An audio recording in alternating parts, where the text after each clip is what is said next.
Criticism can be a major obstacle on the path to achieving your goals. It can trigger a range of emotions and reactions that can leave you feeling stuck, discouraged, or even paralyzed. In this episode, I'll share some signs that the fear of criticism might be holding you back, along with some strategies and mindset shifts to help you to handle criticism with ease and confidence. So if you're ready to stop the fear of criticism from holding you back, then let's dive in.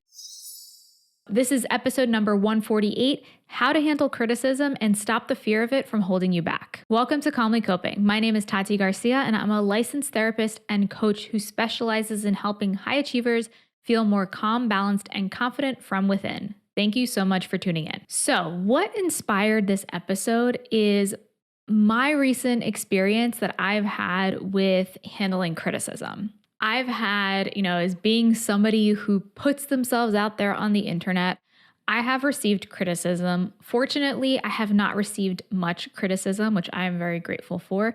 And I'm also aware that just being out there, whether it's on YouTube or social media or the internet in general, there are going to always be people who have negative things to say. And that is just something that's inevitable. And there have been, unfortunately, pieces of criticism that I've gotten that although I don't believe these things, they have striked this worry in me like, well, what if people think this? Or it's been especially for me around selling and promoting my business. So whether that be coaching or my online courses or membership, that's been something that has taken time for me to become more comfortable with because there has been this fear of like, I don't want to be too salesy or I don't want people to get offended or whatever other fears there might have been. And so when I've received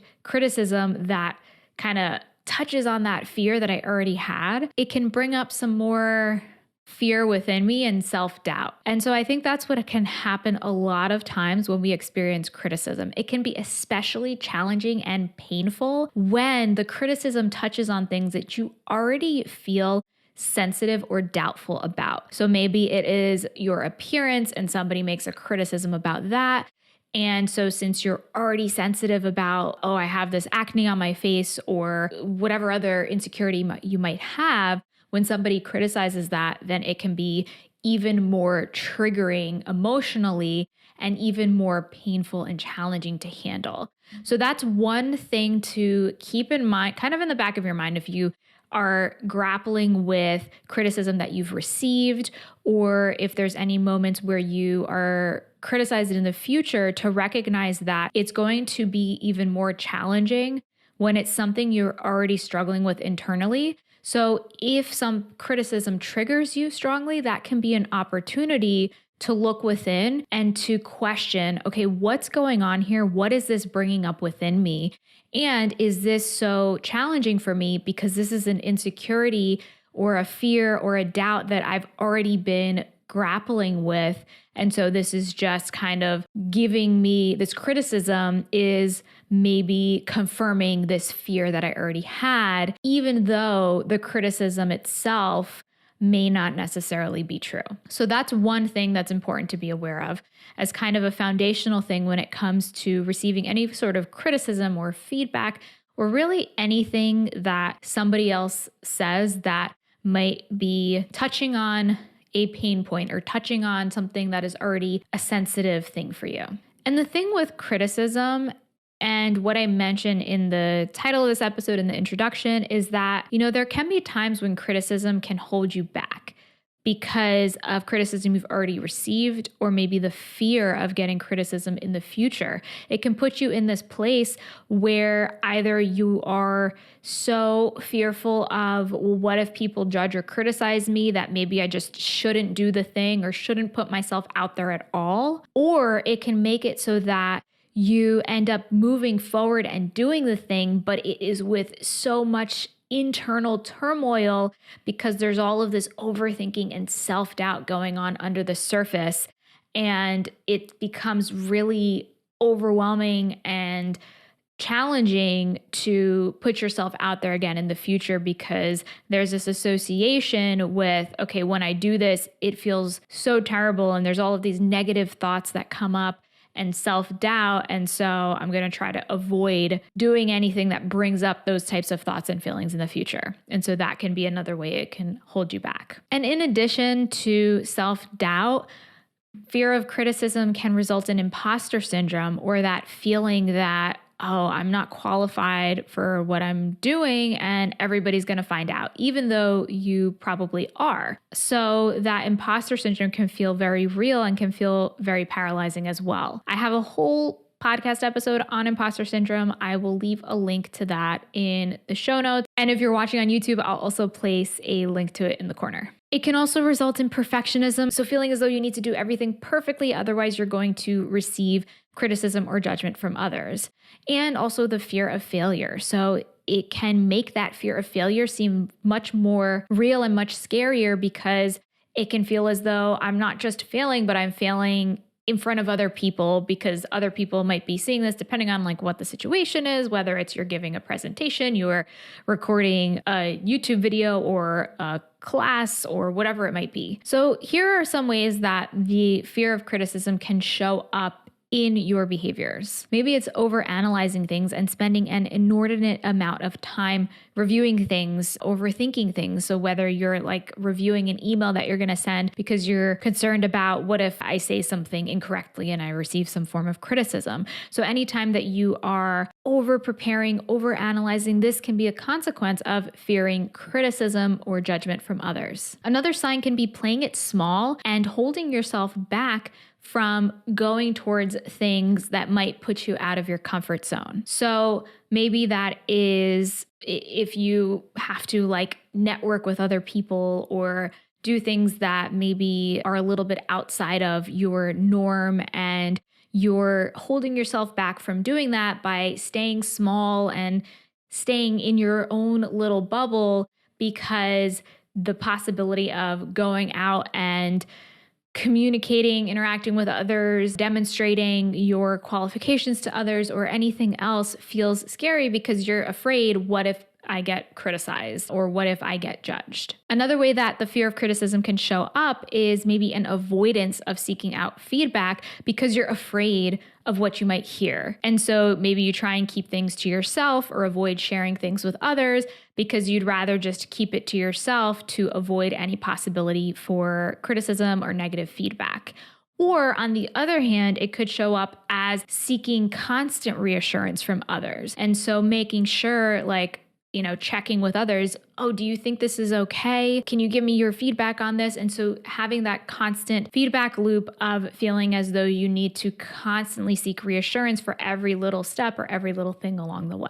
So now that you're aware of some of the signs of how handling criticism and the fear of criticism can show up, let's talk about what you can do about it. So first, it's important to normalize that fear, because as humans, we all want to be accepted, and we don't want to hear criticism from others because it can be hurtful. So it's okay if you're struggling with this fear, and it's not something that needs to continue holding you back. One thing to remember is that even if people criticize you, what's the worst that can happen? Most of the time, when it comes to criticism, it is an opinion. It is a subjective perspective that's coming from a person. Unless it is constructive criticism or feedback where it is coming from a person that has the intention of trying to help you grow, and that can be phrased or framed in a different way. But if this is just straight up criticism, somebody who's judging you or somebody who is being harsh in the way that they're criticizing you, remembering that this is just this one person's opinion, and this is probably more reflective of themselves, their own beliefs, their own struggles, their own emotional experience, whatever that might be, than it is about you. And even if you feel as though this is maybe an accurate reflection of your work, it is just that. It's a reflection or a judgment of the work you have done and not of you as a person. And that's an important distinction to make. Criticism that you're receiving is not towards who you are inherently as a person, regardless of what that other person may or may not be intending, because you are so much more complex than this one piece of criticism or feedback. And it's important to see this as something that is temporary and specific to this one moment in time or this one thing, or this one piece of work, whatever it might be, rather than about you and your worth as a person. It's also important to recognize when you are criticized, what's the worst that can happen? Especially if it is coming from a person who is outside of your direct experience. And by that, I mean rather than criticism that might be coming from a boss or somebody who has say or control over how your work is done or, any sort of consequences. In Brené Brown's book, Daring Greatly, she talks about not paying attention to feedback that comes from outside of the arena. And so this is somebody who is not getting dirty and doing the thing with you. So if this were, for example, like I was talking before about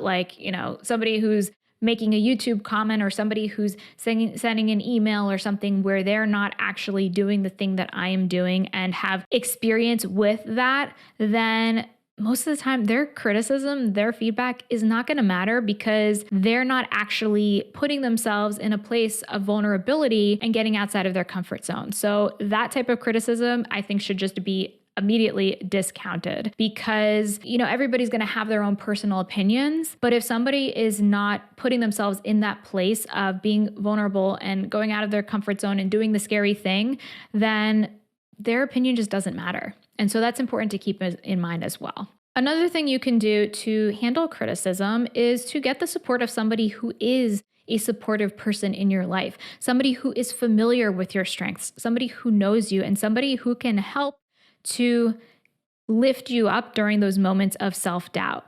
And you can also be that person for yourself. You can remind yourself of what are my strengths? How am I qualified to be doing this? How am I going to be able to handle criticism? And when I've received criticism in the past, have I been able to handle it? But I can guarantee that if you are where you are today, that you have handled criticism in the past and you have made it. And so that means that you can handle it in the future, no matter how uncomfortable it feels, no matter how challenging it can feel, no matter how much self-doubt it can feel, you can handle criticism. And it's not something that needs to completely hold you back from doing and going after what is important to you. So as a final reminder, criticism is an opinion and not a fact. And thinking of what's the worst that could happen in this situation, unless there is a direct, actual physical consequence coming from this criticism, then the worst that could happen is just you sitting with that feeling of somebody doesn't like what I'm doing, somebody doesn't agree with what I'm doing,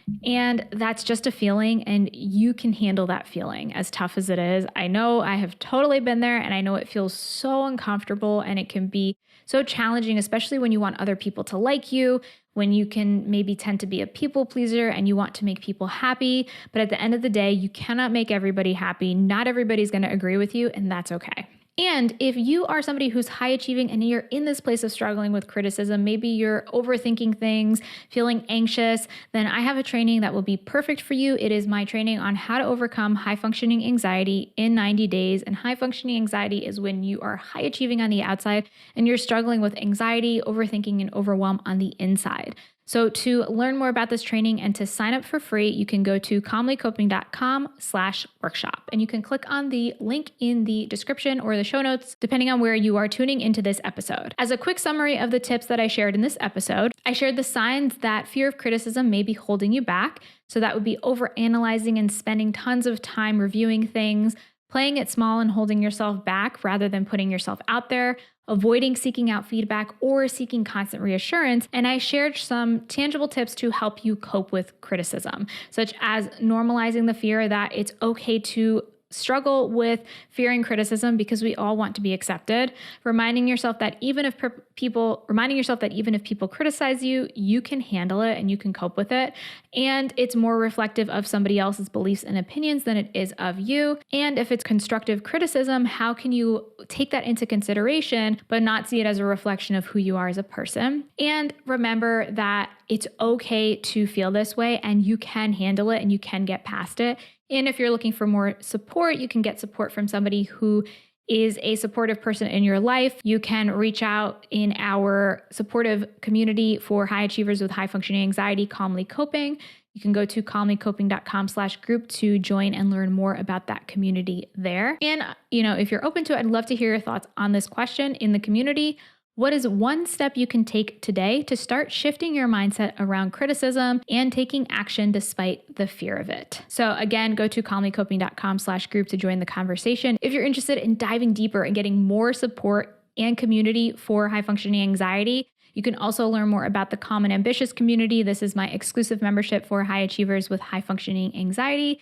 You can learn more about that by going to calmandambitious.com. And if this topic interests you, then please like, subscribe, and hit the notification bell so you get notified whenever I release a new episode. While you wait for next week's episode, I have other episodes about decreasing anxiety, adopting a healthy mindset, and managing your time and energy. So make sure you check out these episodes here.